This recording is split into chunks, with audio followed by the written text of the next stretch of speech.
Hello everyone, welcome to Rising Star of Mathematics. Today we are discussing chapter 2 from S.C. Malik book. सबसे पहली definition है limits points of a set. पहले definition है a real number xi is limit point of a set as subset of R if every neighborhood of xi contains an infinite number of members of S. कि कोई भी real number है, जैसे यहाँ पर xi given है, इसको हम लिमिट पॉइंट कब बोलेंगे? जब ये है जो हमारा इसकी हर एक नेबरहुड, जैसे ये हमारा xi है तो इसकी कोई भी नेबरहुड ले लें, हम ये वाली ले लें, बड़े वाली ले लें, छोटी से छोटी भी ले लें, अगर वो हमारे infinite many points of a set, ये हमारा एस सेट हो गया, अगर इसके जो ये xi है इसकी नेबरहुड इनफाइनाइट मैनी पॉइंट्स को कंटेन करती है तो हम xi को बोलते हैं xi is a limit point of a set. For example, जैसे यहाँ पर हम एग्जाम्पल लेते हैं 1/n, n belongs to natural number. तो जैसे ही हम इसको ड्रा करते हैं रियल लाइन पे तो ये बनता है हमारा 1/2. ठीक है, जैसे ये 0 हो गया, यहाँ पर हमारा यहाँ पर 1 हो गया, अब आएगा 1/2, अब आएगा 1/3, अब आएगा 1/4. तो ऐसे ऐसे करते 0 की नेबरहुड में इनफाइनाइटली मैनी मेंबर हो जाएंगे इस सेट के. ठीक है, तो एस सेट के 0 की नेबरहुड में इनफाइनाइटली मैनी पॉइंट्स हो जाते हैं, तो इट मीन्स जो हमारा ये सेट है इसका लिमिट पॉइंट बन जाता है 0. तो यहाँ यही लिखा है xi is a limit point of a set as subset of R if every neighborhood of xi contains an infinite number of members of S. कि अगर जो हमारा xi है वो हमारा infinite number of members of S को contain करता है, तो जो हमारा xi है वो लिमिट पॉइंट बनता है कि xi की हम कोई भी छोटी से छोटी नेबरहुड ले लें. ठीक है, उसके बाद thus xi is the limit point of a set S if every any neighborhood n of xi n intersection as S is an infinite set. कि जो हमारा xi है उसको हम लिमिट पॉइंट तब बोलेंगे अगर हम उसकी नेबरहुड के साथ उसकी इंटरसेक्शन लें और जो उसकी इंटरसेक्शन आए वो हमारा एक इनफाइनाइट सेट आए. तो ये भी तो वही बात होगी, जैसे यहाँ पर 0 लिया, यहाँ पर 1 लिया, तो अब 1 की नेबरहुड 0 की नेबरहुड में इनफाइनाइटली मैनी मेंबर आ गए, तो इट मीन्स जो इसकी इंटरसेक्शन है वो n की इंटरसेक्शन है इसके साथ में इनफाइनाइट मेंबर्स है, तो xi हमारा यहाँ पर लिमिट पॉइंट बन जाता है. Next, a limit point is also called a cluster point, condensation point and accumulation point. जो हमारा लिमिट पॉइंट है उसको हम क्लस्टर पॉइंट भी बोलते हैं, कंडेंसेशन पॉइंट भी बोलते हैं और एक्यूमुलेशन पॉइंट भी बोलते हैं. उसके बाद a limit point of a set may or may not be a member of this set. जैसे फॉर एग्जाम्पल अभी एग्जाम्पल लिया था ये 1/n such that n belongs to natural number this. तो इस सेट में 0 इसका लिमिट पॉइंट है लेकिन 0 डजंट बिलोंग्स टू S. तो यही बात यहाँ लिखी है कि limit point of a set may or may not be the member of this set. Further, it is clear from the definition that a finite set cannot have a limit point. अब कोई finite set ले लिया मैंने 1 2 3 4, तो अगर इसको limit 2 को limit point बोलना है मेरे को, तो 2 की नेबरहुड में इस सेट के इनफाइनाइट मैनी मेंबर होने चाहिए. लेकिन जब इस सेट में है ही फाइनाइट नंबर ऑफ एलिमेंट्स तो फिर इसकी इंटरसेक्शन में इनफाइनाइट मैनी एलिमेंट्स कहाँ से आ जाएंगे?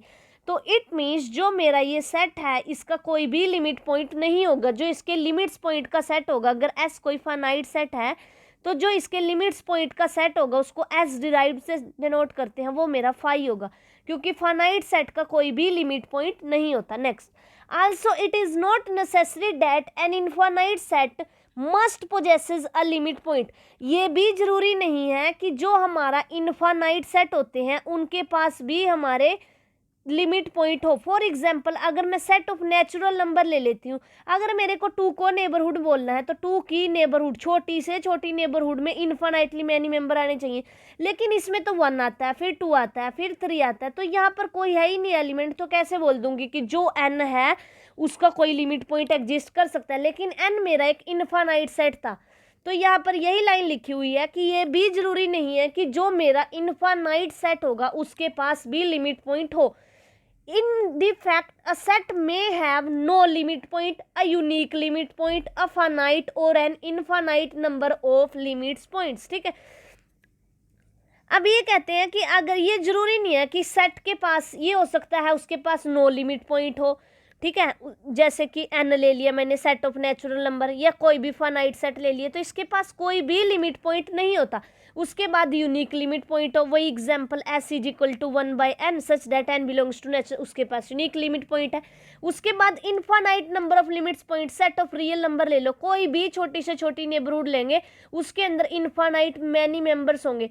चाहे सेट ऑफ रैशनल्स ले लो, इसमें भी अगर हम इनफाइनाइट मैनी, क्योंकि जो इंटरवल लेते हैं छोटा छोटा उसमें इनफाइनाइटली मैनी रैशनल और इनफाइनाइटली मैनी इरेशनल नंबर्स लाई करते हैं। तो जो क्यू का जो डिराइव्ड सेट होता है वो पूरा आर के इक्वल आता है, तो इसके पास इनफाइनाइटली मैनी लिमिट्स पॉइंट हो गए। उसके बाद की ऐसी कौन सी कंडीशन है जो हमें गारंटी दे देती है कि हाँ इस सेट के पास लिमिट पॉइंट होगा। A sufficient condition for the existence of limit point is provided by Bolzano-Weierstrass theorem। ये थ्योरम क्या कहती है कि every infinite bounded subset of real number has a limit point।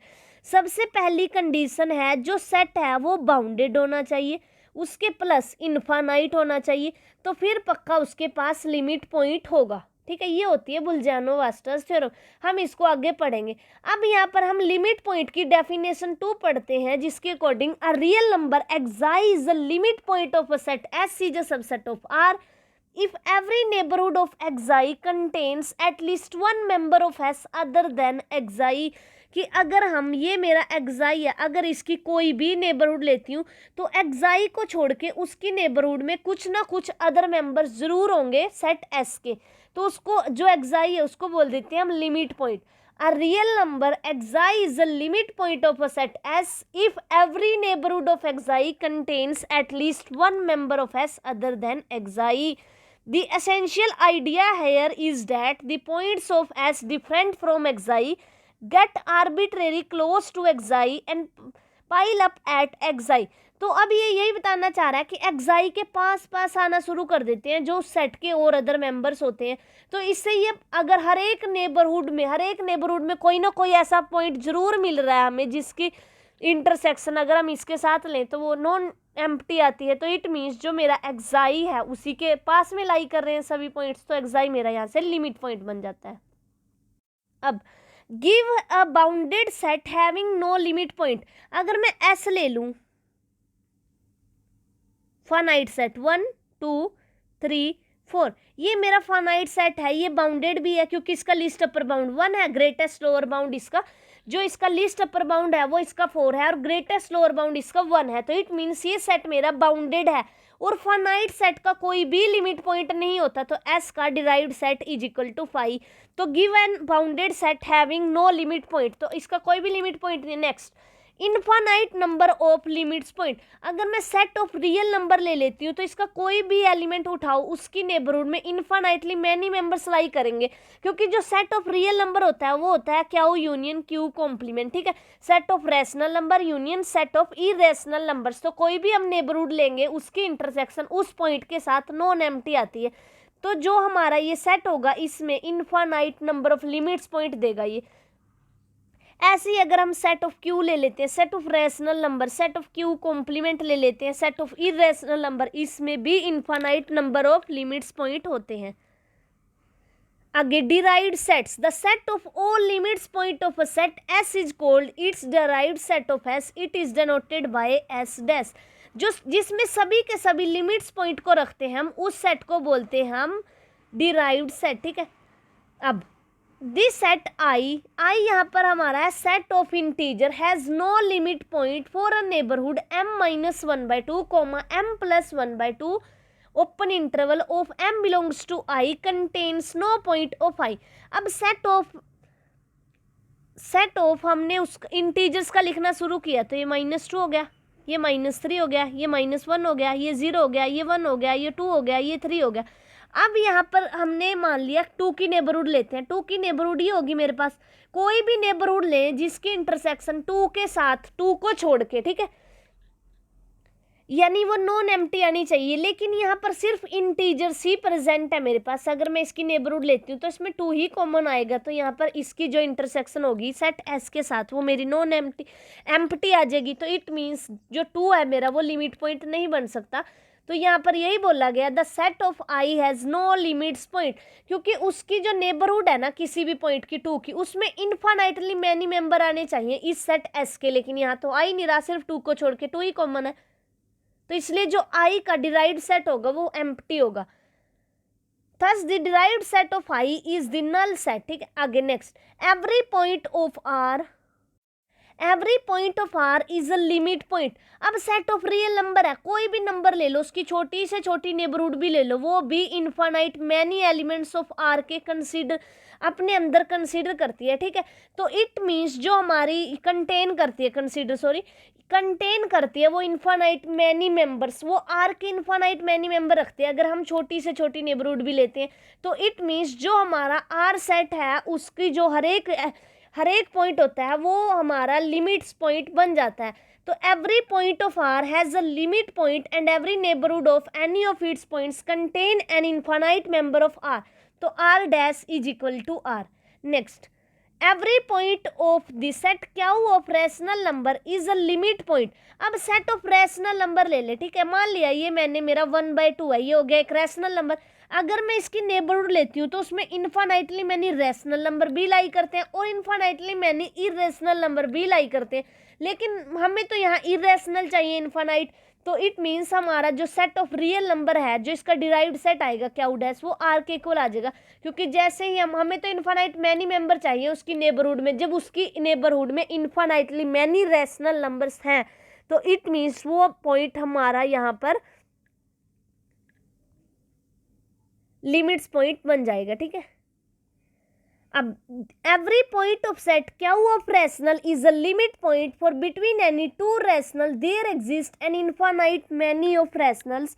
Further every irrational number is also a limit point of Q for between any two irrational number there are infinite many rational. Thus every real number is a limit point of Q. इसने वही बात समझाई है कि अगर हम जैसे ये ले लेते हैं 1/2 हो गया, 1/3 हो गया, तो इसकी नेबरहुड लेते हैं, ये छोटी से छोटी नेबरहुड भी लेते हैं, तो इसमें इनफाइनाइटली मैनी एलिमेंट्स होते हैं। ठीक है, तो जो सेट ऑफ रैशनल का डिराइव्ड सेट आएगा वो पूरे आर के इक्वल होगा। उसके बाद fourth, this set 1/n, n belongs to n has only one limit point. इसका एक ही लिमिट पॉइंट होगा, क्यों, जैसे ये 1 हो गया, ये 0 हो गया, तो यहाँ से 1/2 आएगा, यहाँ पर 1/3 आएगा, यहाँ पर 1/4 आएगा।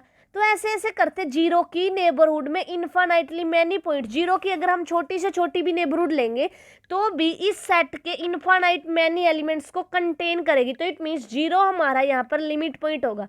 तो this set 1/n, n belongs to n has only one limit point 0 which is not a member of this set. 0 है ना जो इस सेट से बिलोंग नहीं करता, लेकिन इस सेट का 0 लिमिट पॉइंट है।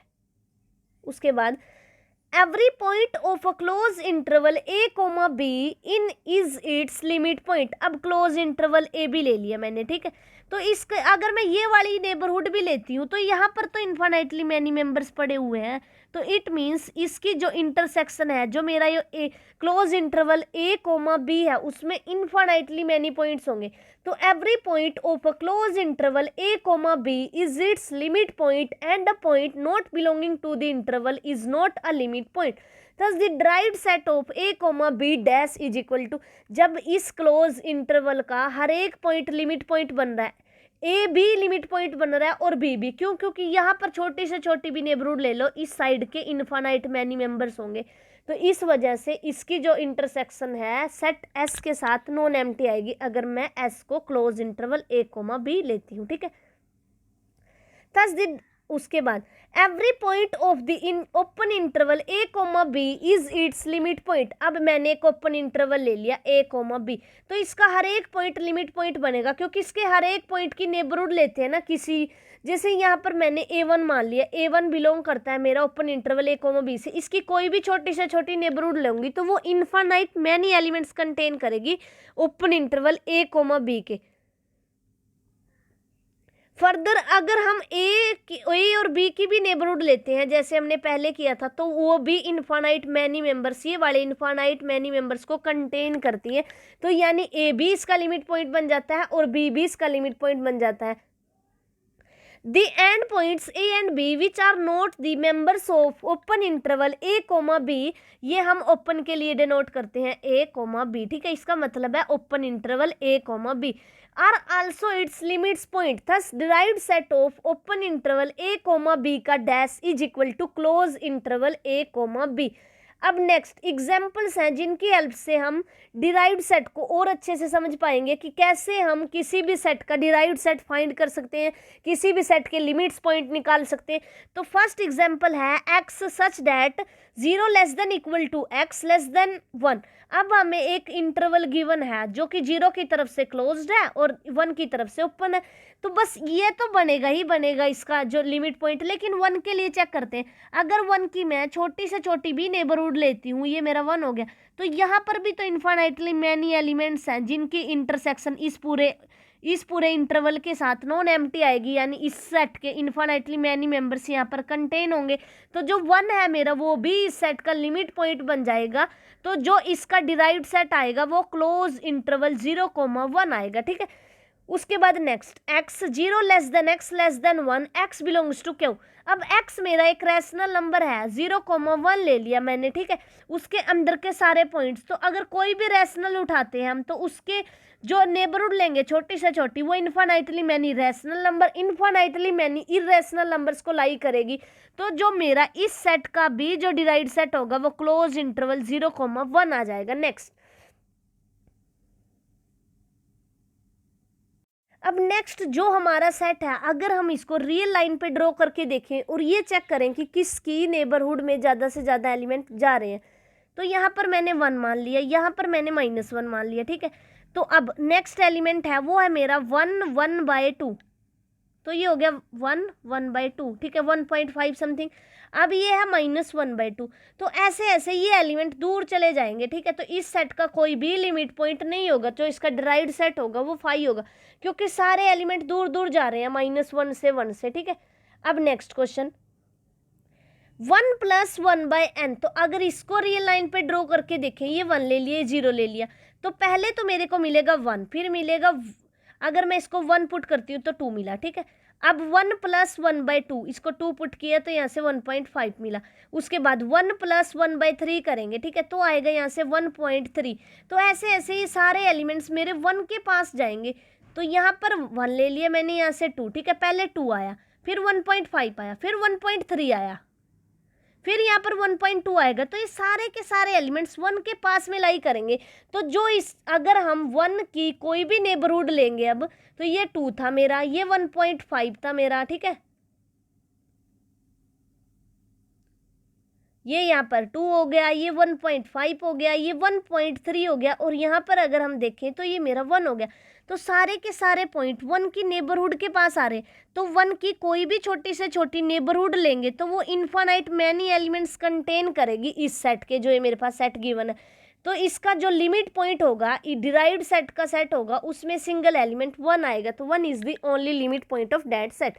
नेक्स्ट 1/m + 1/m, जो इसका लिमिट्स पॉइंट का सेट होगा वो होगा मेरे पास 1/m such that m belongs to n union 0, क्योंकि अगर हम यहाँ पर सिर्फ n को रन कराते हैं, ठीक है, जो मेरे लिमिट्स पॉइंट आएंगे वो 1/m आ जाएंगे। आप इसको मतलब ओपन करके देख सकते हो, पहले m को फिक्स्ड रखना, n की वैल्यूज रन कराना, फिर n को फिक्स्ड रखना और m की वैल्यूज रन कराना, तो ऑटोमेटिकली एक पैटर्न मिलेगा हमें कि जो ये वाले एलिमेंट्स हैं ये सारे के सारे लिमिट्स पॉइंट बनेंगे यूनियन 0। जब इन दोनों को टेंड्स टू इन्फिनिटी कराएंगे तो 0 भी इस सेट का लिमिट पॉइंट बनेगा। Next, a finite set has no limits point. Also we have seen that an infinite set may or may not have limit point. अब ये कह रहा है कि फाइनाइट सेट के पास तो लिमिट पॉइंट होता ही नहीं, कोई भी फाइनाइट सेट ले लो, जैसे ये फाइनाइट सेट है तो इसका जो डिराइव्ड सेट है वो 5 है, इसके पास कोई भी लिमिट पॉइंट नहीं है, क्योंकि किसी भी एलिमेंट को लिमिट पॉइंट बोलने के लिए उसकी नेबरहुड में इनफाइनाइट मैनी पॉइंट्स होने चाहिए, लेकिन इस सेट में है ही फाइनाइट एलिमेंट, तो हम कैसे इसकी नेबरहुड में इनफाइनाइट मैनी एलिमेंट्स लेकर आ सकते हैं। Next, we have seen that an infinite set may or may not have a limit point. अब सेट ऑफ नेचुरल नंबर ले लो, अगर सेट ऑफ नेचुरल नंबर लेते हैं हम तो इसके कोई भी नेबरहुड लेते हैं 1 2, तो उसके पास भी जरूरी नहीं हमारे पास इनफाइनाइटली मैनी एलिमेंट्स मिलेंगे। तो 2 की नेबरहुड है, इसमें सिर्फ 2 ही कॉमन है हमारे पास जो सेट है उसके साथ, तो यानी 2 की नेबरहुड में कोई भी इनफाइनाइट मैनी मेंबर नहीं है, तो 2 is not a neighbour, 2 is not a limit point of n। तो इस सेट का ऐसे कोई भी लिमिट पॉइंट नहीं होता। We have now discussed a theorem which sets out a sufficient condition for a set to have a limits point। अब हम एक बुल्जानो-वास्टाज थ्योरम पढ़ने जा रहे हैं जो हमें सफिशिएंट कंडीशन प्रोवाइड कराती है कि किसी भी इनफाइनाइट सेट के पास कब लिमिट पॉइंट होगा। जो इसकी स्टेटमेंट है, every infinite bounded set has a limit point, कि कोई भी सेट अगर इनफाइनाइट है प्लस बाउंडेड है तो उसके पास पक्का एक लिमिट पॉइंट होगा। ठीक है, ये हमारी बुल्जानो-वास्टाज थ्योरम है और इसका बहुत ज़्यादा यूज़ होता है कि अगर कोई भी इनफाइनाइट सेट मिल जाए हमें और वो बाउंडेड सेट हो तो हम डायरेक्ट बोल सकते हैं कि हाँ इसके पास लिमिट पॉइंट होगा और हमें कोई भी कंडीशन चेक करने की ज़रूरत नहीं होती। बस कंडीशन कि वो सेट इनफाइनाइट होना चाहिए और बाउंडेड सेट। जैसे सेट ऑफ नेचुरल नंबर लिया, ये सेट इनफाइनाइट तो है लेकिन ये सेट मेरा बाउंडेड सेट नहीं है, तो इसलिए इस सेट के पास लिमिट पॉइंट नहीं है। अब जैसे ये सेट लिया S is equal to 1/n, n belongs to natural number, ये सेट मेरा इनफाइनाइट सेट तो है लेकिन ये सेट मेरा साथ में बाउंडेड भी है, तो इसलिए इसका जो लिमिट पॉइंट है वो मेरे को 0 मिला। इसका जो अपर बाउंड है मेरे पास यहाँ पर, जो इसका अपर बाउंड है सेट का वो 1 है और जो इसका ग्रेटेस्ट, जो लोअर बाउंड आना है इसका ग्रेटेस्ट इनफीमम, वो मेरा यहाँ पर 0 आता है और जो लीस्ट अपर बाउंड आता है वो 1 आता है। तो ये सेट मेरा बाउंडेड है, इनफाइनाइट है, इसलिए इसके पास एक लिमिट पॉइंट है 0।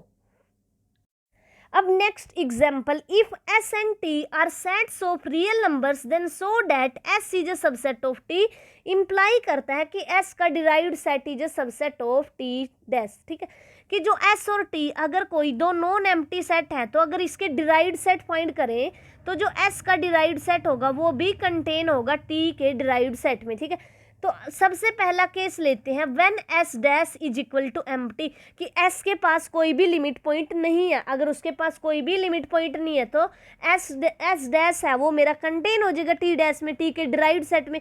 उसके बाद केस कंसीडर करते हैं व्हेन मेरा जो S डैश है, S का जो डिराइव्ड सेट है अगर वो नॉन एम्प्टी है, तब क्या होगा।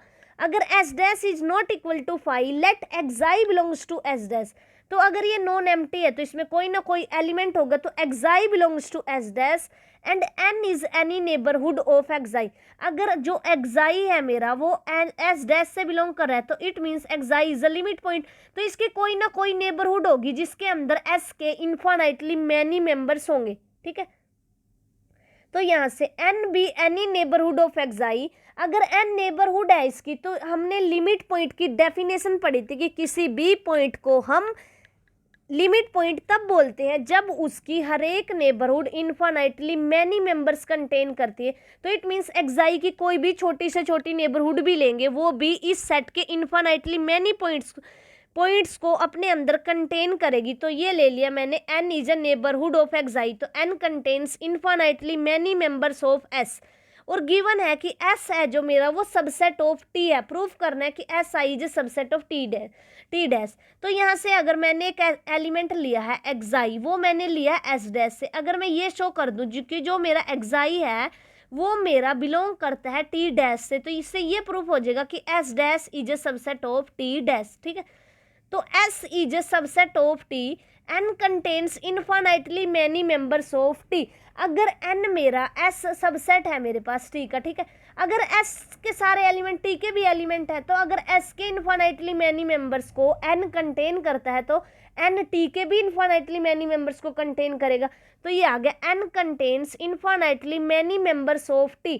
तो जो xi है अगर इस टाइप की कंडीशन होल्ड होगी, n मैंने कोई भी एक नेबरहुड उठाई थी, तो xi है जो मेरा वो लिमिट पॉइंट बन जाएगा t का, तो it means xi belongs to t dash. Thus xi belongs to s dash imply करता है xi belongs to t dash. Next जो हमारे पास है वो है S यूनियन T का derived set is equal to S का डिराइव्ड सेट यूनियन T का डिराइव्ड सेट। तो सबसे पहले तो हम ये दिखाएंगे कि एस यूनियन टी का dash is contained in S dash union T dash. उसके बाद जो नेक्स्ट है वो शो करेंगे S dash union T dash is contained in S union T का डिराइव्ड सेट। ठीक है, तो फर्स्ट पार्ट, अगर एस यहाँ पर सबसेट है एस यूनियन टी, जो एस यूनियन टी होता है वो मेरा बड़े वाला सेट आता है जिसमें एस के भी एलिमेंट होते हैं, जिसमें टी के भी एलिमेंट होते हैं। तो एस मेरा एस यूनियन टी में कंटेन होता है। तो अभी ऊपर एक प्रॉपर्टी पड़ी थी कि अगर एस सबसेट होता है टी का तो एस डिराइव्ड सेट सबसेट होता है टी डिराइव्ड सेट का। तो एस यहाँ से आया S dash is a subset of S union T का डिराइव्ड सेट। नेक्स्ट, अब टी भी मेरा सबसेट होगा एस यूनियन टी का, तो वही ये वाली प्रॉपर्टी दोबारा से यूज करेंगे कि टी का derived set is a subset of S union T का डिराइव्ड सेट।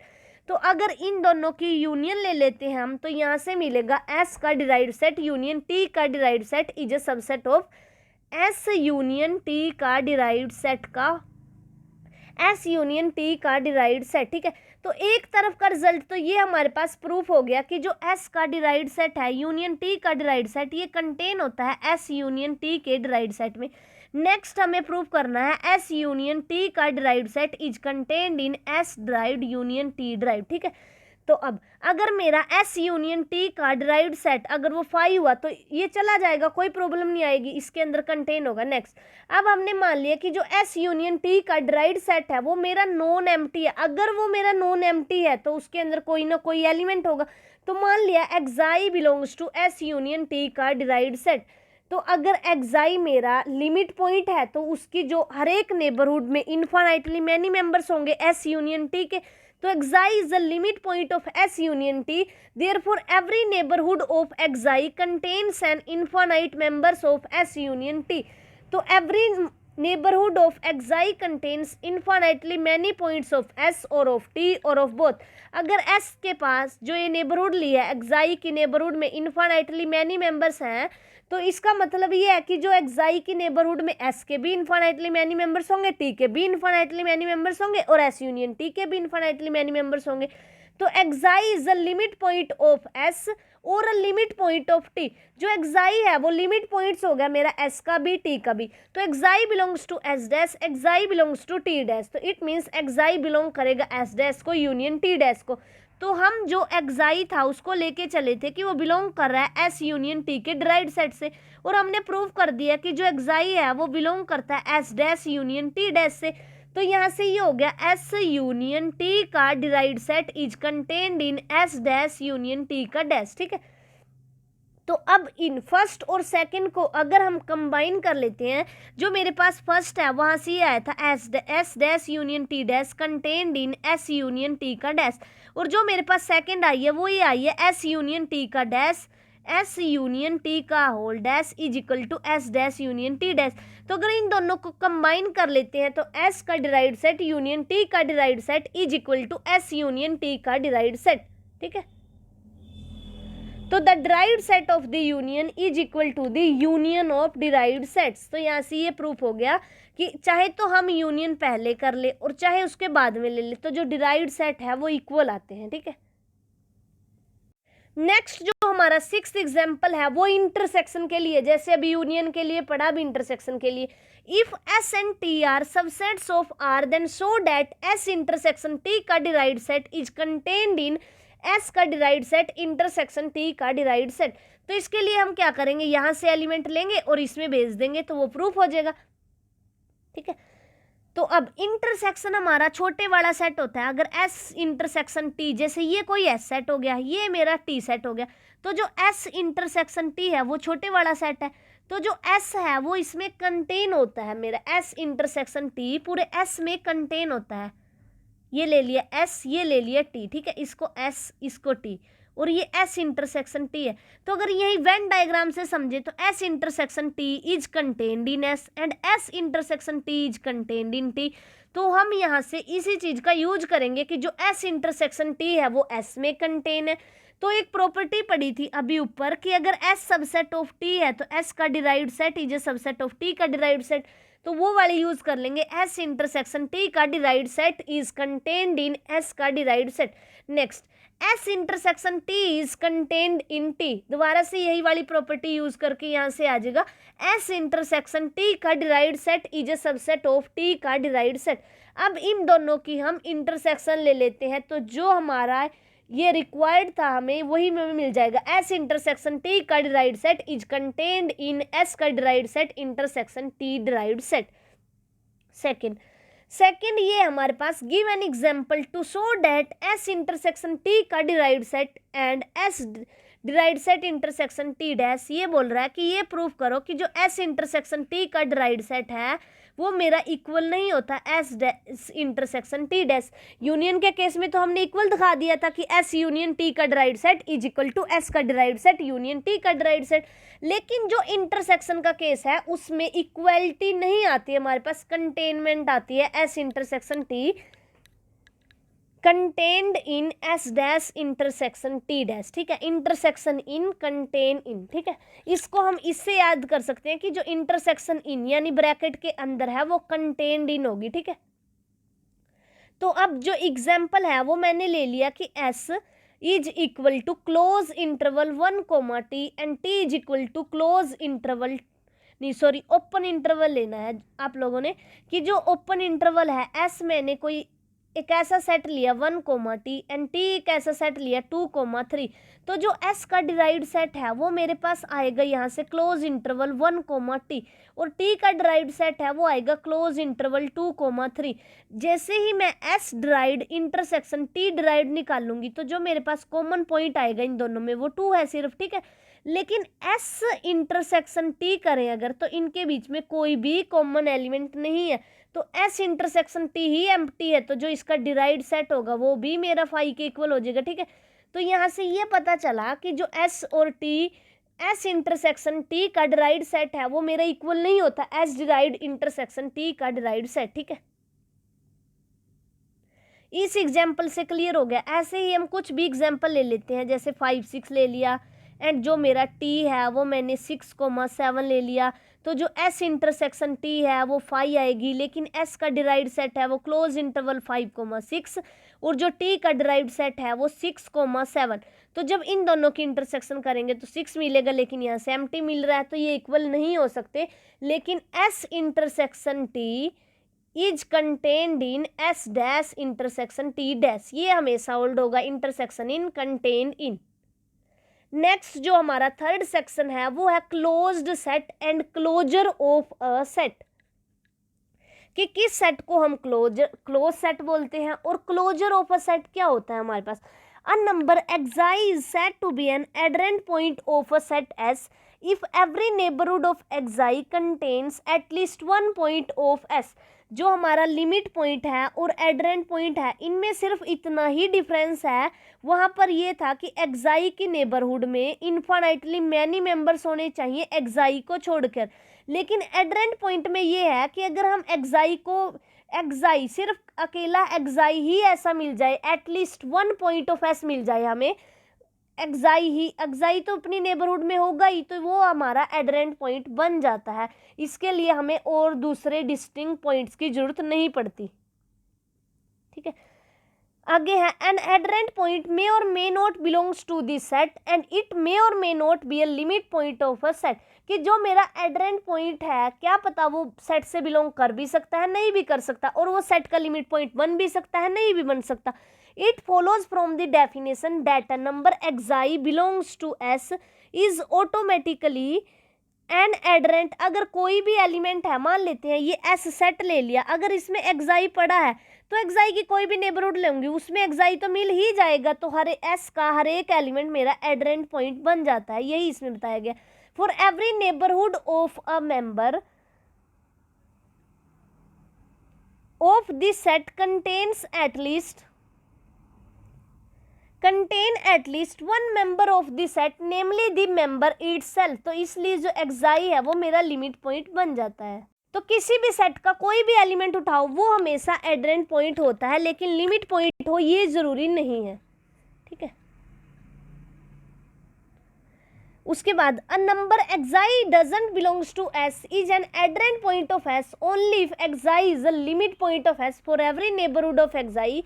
हर एक सेट का हर एक एलिमेंट तो एडरेंट पॉइंट होता है, लेकिन जो बाहर सेट के बाहर के एलिमेंट है उनको एडरेंट पॉइंट कब बोलेंगे, ये बता रहा है कि number xi doesn't belongs to S is an adherent point of S only if xi is the limit point of S and for every neighborhood of xi then contains at least one point of S which is other than xi, कि जो हमारा every neighbourhood है ना xi की, उसके पास at least one point होगा other than xi, कि उसके पास xi को छोड़ के अगर और पॉइंट भी मिल रहे हैं हमें तो हम xi, अगर xi S से बिलोंग नहीं करता तब भी वो उसका एडरेंट पॉइंट बन जाता है।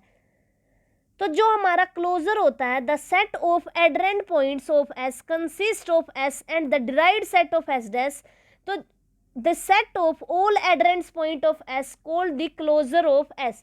जो मेरा S क्लोजर होता है वो इक्वल होता है S union S dash, every element of set S और उसके डिराइव्ड सेट के साथ उसकी यूनियन लेते हैं, तो जो मेरा सेट आता है S क्लोजर उसको बोलते हैं हम क्लोजर ऑफ द सेट।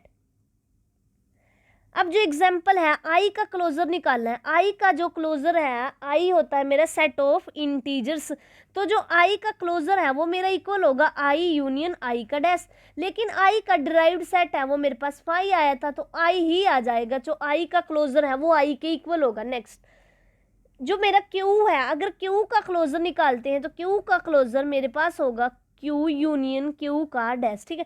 अब इसका जो डिराइव्ड सेट है वो R के इक्वल है, तो जो Q है इसकी यूनियन R के साथ लेते हैं तो वो R आएगी।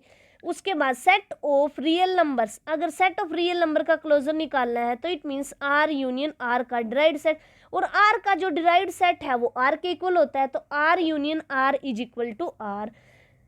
उसके बाद नेक्स्ट है हमारे पास जो फाई का क्लोजर है वो किसके इक्वल होगा, वो phi union phi dash.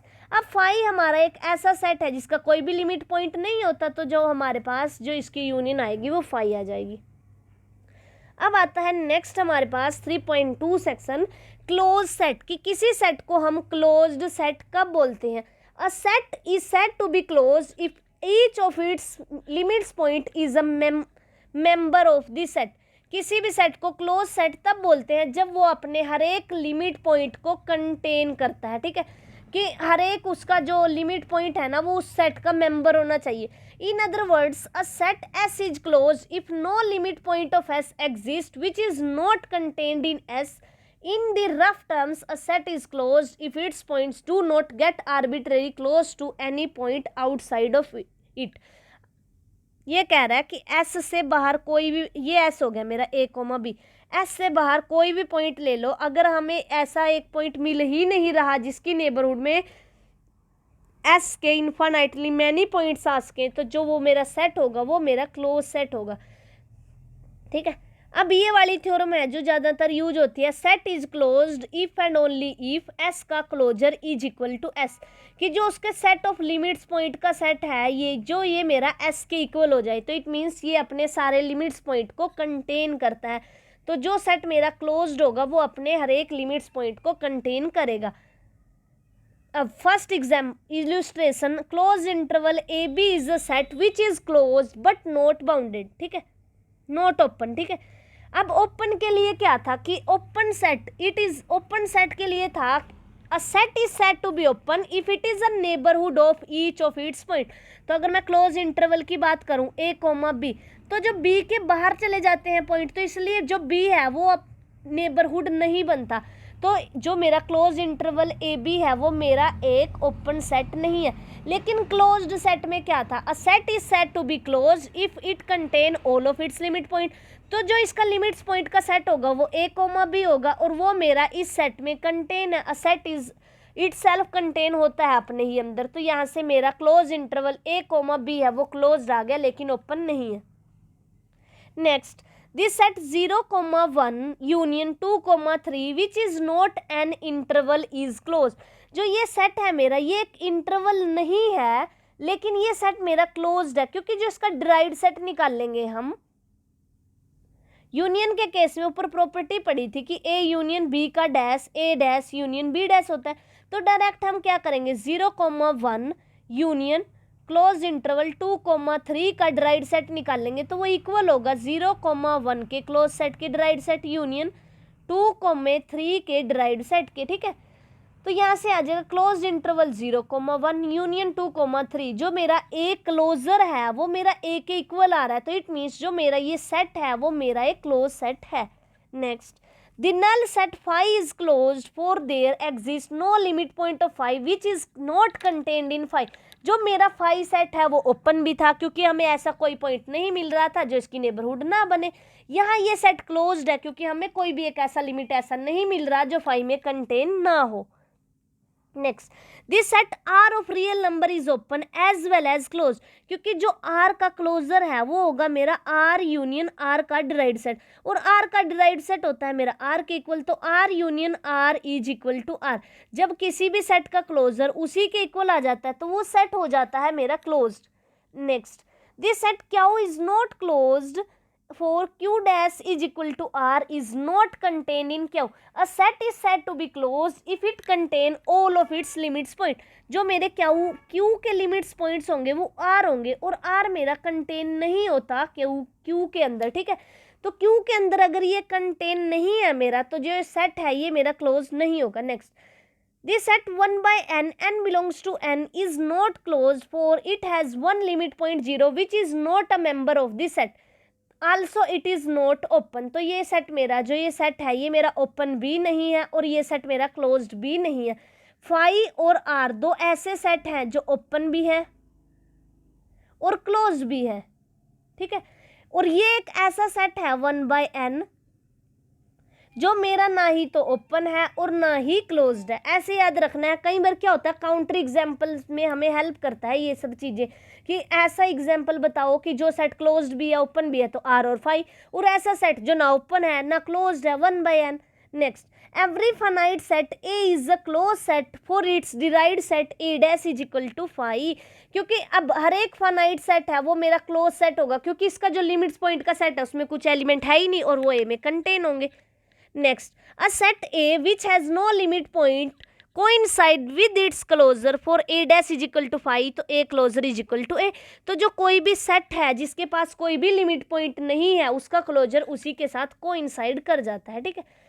Next, show that the set S is equal to open interval 0,1 x belongs to R is open but not closed।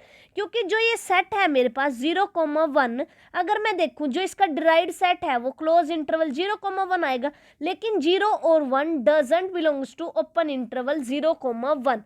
so that S is equal to x 0 less than x less than 1 x belongs to R is open but not closed। जो ये मेरा set है ये मेरा open तो है लेकिन ये मेरा क्लोज नहीं है, ठीक है। अब ये ओपन क्यों है? क्योंकि it contains a neighbourhood of each of its points hence it is an open set.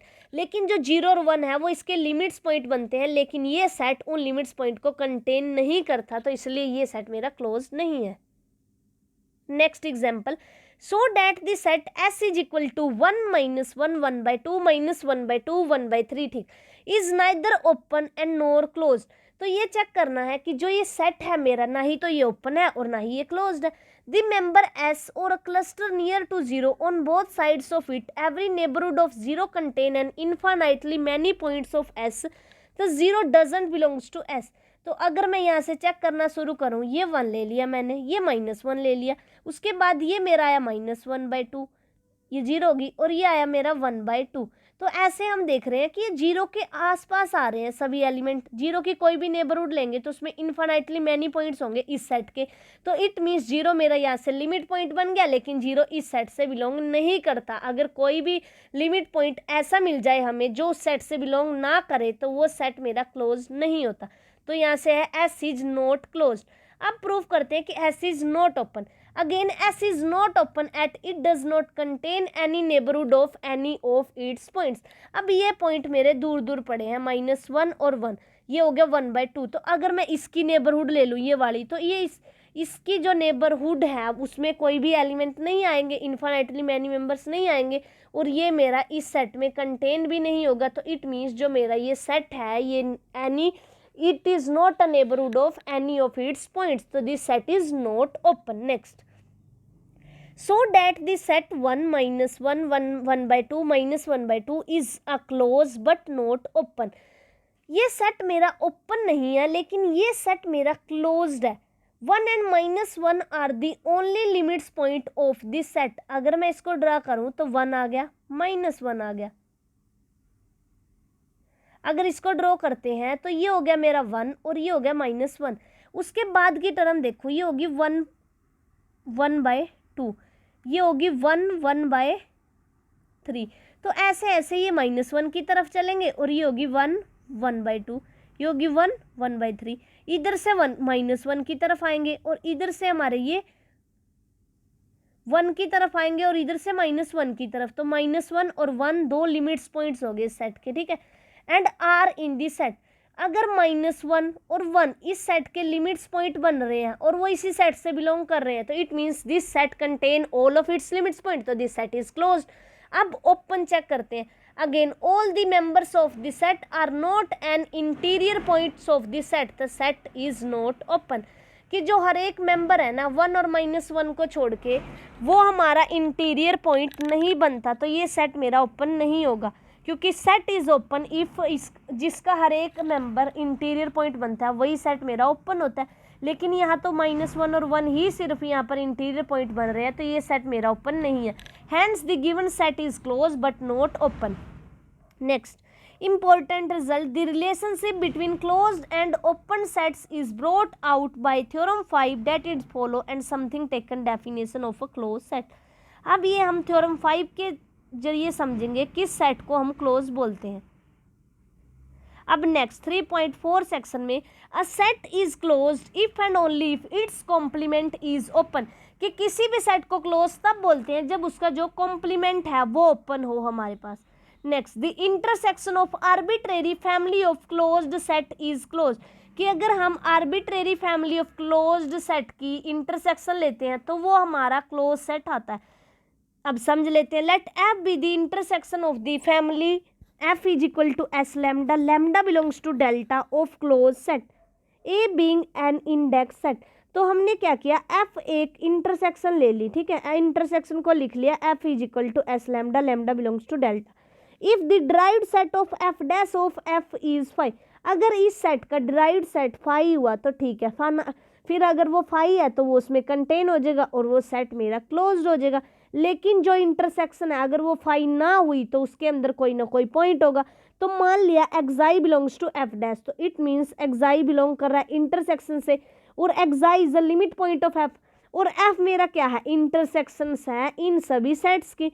तो अगर इंटरसेक्शन है तो जो एक्साई है वो मेरा लिमिट पॉइंट बनेगा सभी सेट्स का।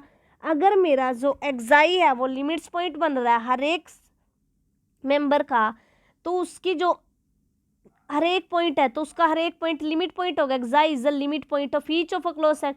अगर इंटरसेक्शन से बिलोंग कर रहा था तो इट मीन्स हर एक इससे बिलोंग कर रहा होगा, और अगर हर एक इससे बिलोंग कर रहा है एस लैम्डा से तो वो इनका xi is the limit point each of the close set S lambda, तो xi belongs to each S lambda, तो एक्साई बिलोंग्स टू एफ। तो अगर एक्साई मेरा लिमिट पॉइंट और मैंने दिखा दिया कि वो एफ से बिलोंग करता है तो it means F contain all of its limits point.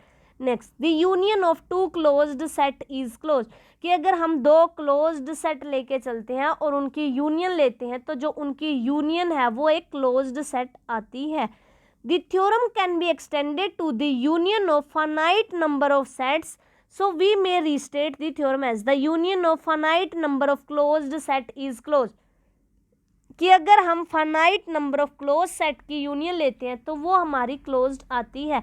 Next the union of the arbitrary family of closed set may or may not be a closed set, जैसे हमें ओपन के लिए पढ़ा था, ठीक है, कि जो मेरा ओपन सेट होता है अगर मैं इंटरसेक्शन ले लूँ उसकी, अगर मैं वहाँ पर इंटरसेक्शन की बात करूँ तो जो उसकी इंटरसेक्शन होती है आर्बिट्रेरी इंटरसेक्शन वो मेरी ओपन नहीं होती।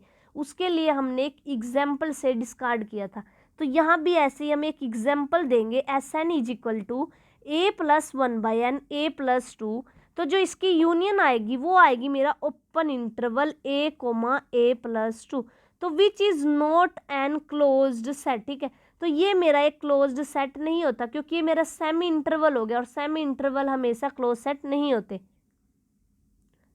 तो यहाँ से ये प्रूफ हो गया कि जो union of arbitrary family of close set है वो ज़रूरी नहीं हमारे पास कि वो हमारा क्लोज्ड सेट होगी। नेक्स्ट हमारे पास है the derived set of a set is a closed, कि किसी भी सेट का डिराइव्ड सेट ले लो वो हमेशा क्लोज्ड होता है, क्योंकि डिराइव्ड सेट का मतलब क्या होता है, अ set which contain all of its limits point. और अगर किसी सेट को क्लोज्ड बोलना है तो हम यही शो करते हैं कि this set contain all of its limits point. तो अगर वो सेट डिराइव्ड सेट है तो अपने सारे लिमिट्स पॉइंट को कंटेन कर रहा होगा, तो वहां से वो सेट हो गया क्लोज्ड। उसके बाद S double closed is closed, S dash dash is closed, therefore the closure of S dash is S dash.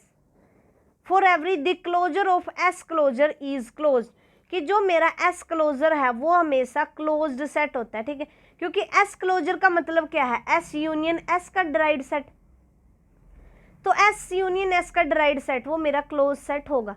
उसके बाद for every set A S का double closure is equal to S closure, कि अगर हम S closure का closure find करते हैं तो वो मेरा एस क्लोजर के इक्वल आता है, ठीक है। अब नेक्स्ट जो थ्योरम है, इनके प्रूफ्स की हमें कॉम्पिटिशन एग्जाम में जरूरत नहीं होती। The supremum of a bounded non empty set S is a subset of R which is not a member of S is a limit point of S, कि अगर कोई भी सेट है सुप्रीमम है उस सेट का, तो जो उसका मेंबर भी नहीं है तब भी वो उसका लिमिट पॉइंट होता है। Next, the infimum M of a bounded set S is always a member of the closure of S, ठीक है, वो क्लोजर का सेट होता है।